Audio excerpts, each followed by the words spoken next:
सीमा विवाद, आर्थिक प्रतिस्पर्धा और राजनीतिक अविश्वास के बीच भारत और चीन एक बार फिर आमने सामने आने वाले हैं। इस बार मंच है चीन और मौका है प्रधानमंत्री नरेंद्र मोदी और राष्ट्रपति शी जिनपिंग की हाई प्रोफाइल मुलाकात का। इस मीटिंग पर न सिर्फ एशिया बल्कि पूरी दुनिया की नजरें टिकी हैं, क्योंकि ये मुलाकात ऐसे समय में हो रही है जब अमेरिका के राष्ट्रपति ट्रंप के टैरिफ वॉर से भारत और चीन दोनों देश प्रभावित हो रहे हैं। सवाल ये है कि क्या गलवान जैसी घटनाओं से आगे बढ़कर अब भारत और चीन रिश्तों का नया पन्ना लिख पाएंगे? आइए जानते हैं। चीन में होने वाली इस मुलाकात को साल की सबसे अहम डिप्लोमेटिक घटना माना जा रहा है। एससीओ समिट से इतर मोदी और जिनपिंग की इस द्विपक्षीय बातचीत में व्यापार, निवेश और सीमा विवाद जैसे मुद्दे टेबल पर होंगे। पीएम मोदी ने इस दौरे से पहले ही साफ कहा कि भारत और चीन जैसे बड़े पड़ोसी देशों के बीच स्थिर और सौहार्दपूर्ण रिश्ते न सिर्फ क्षेत्र बल्कि पूरे विश्व की शांति और समृद्धि के लिए जरूरी है। चीन की तरफ से भी बार बार दोस्ती के संकेत दिए जा रहे हैं। ब्लूमबर्ग की रिपोर्ट के मुताबिक मार्च 2025 में शी जिनपिंग ने भारत की राष्ट्रपति द्रौपदी मुर्मू को चिट्ठी लिखकर दोनों देशों के रिश्ते सुधारने की इच्छा जताई थी।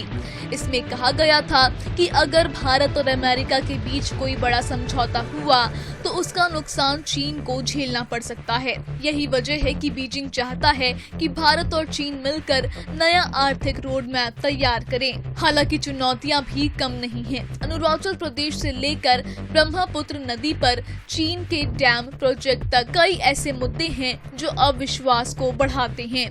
गलवान की घटना के बाद रिश्तों में आई तल्खी आज भी पूरी तरह खत्म नहीं हुई है, लेकिन ये भी सच है कि हर बड़ी मीटिंग के बाद भारत और चीन ने बॉर्डर मैनेजमेंट पर बातचीत को आगे बढ़ाया है। अब सबकी नजर इस पर टिकी है कि क्या इस बार कोई ठोस मैकेनिज्म सामने आता है या नहीं। कारोबार की बात करें तो चीन जानता है कि ग्लोबल साउथ में अपनी पकड़ मजबूत करने और अमेरिका को टक्कर देने के लिए भारत को साथ लेना जरूरी है।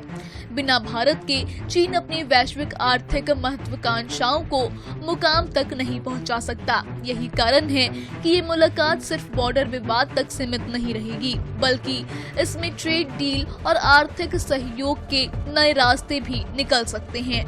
तो मोदी जिनपिंग की ये मुलाकात सिर्फ दो देशों का सामना नहीं बल्कि एशिया और दुनिया की डिप्लोमेसी का भविष्य तय करने वाली एक अहम कड़ी हो सकती है। क्या भारत चीन भरोसे के नए युग में कदम रखेंगे? क्या बॉर्डर से आगे बढ़कर दोनों देश कारोबार और सहयोग का नया अध्याय शुरू करेंगे? इसका जवाब आने वाले वक्त में मिलेगा, लेकिन इतना तय है कि इस मुलाकात पर न सिर्फ बीजिंग और नई दिल्ली बल्कि वॉशिंगटन की भी पैनी नजर है।